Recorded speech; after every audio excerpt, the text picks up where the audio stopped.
Ses chansons évoquent son enfance dans le sud des États-Unis et racontent son combat pour s'imposer à Nashville. Chanteuse de country, Julie Williams se réjouit de la sortie du disque country de Beyoncé.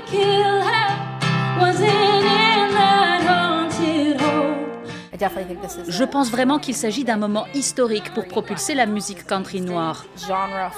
Nous n'avons entendu qu'un certain type d'histoire jusqu'ici.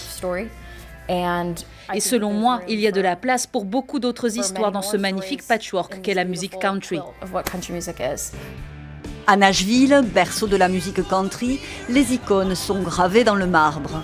Johnny Cash ou Dolly Parton laissent encore dans l'ombre les minorités qui tentent de faire entendre leur voix dans un genre encore perçu comme le domaine d'artistes blancs. Pour leur donner de la visibilité, Holly G a créé il y a 3 ans le collectif Black O'Pride.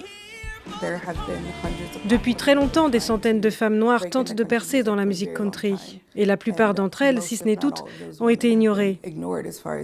Son collectif rassemble quelques 200 artistes revendiquant haut et fort leur appartenance à un genre souvent associé à l'image de musique blanche, machiste et conservatrice.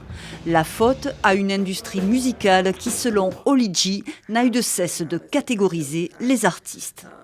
Quand les artistes noirs ont commencé à figurer dans les classements musicaux, l'industrie ne voulait pas que les blancs et les noirs figurent dans les mêmes classements. Ils ont donc été séparés en 2 catégories, la musique hillbilly, devenue la country, et les race records, pour le R&B. Des étiquettes qui persistent. Depuis qu'on a commencé à percer, on a toujours des commentaires en ligne du genre « Ce n'est pas de la musique country, ce n'est pas de la musique country ».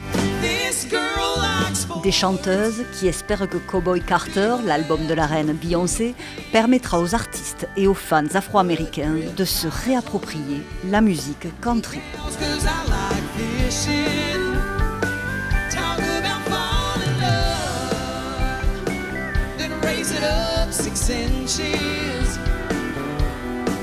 Chrome kid on a 4x4.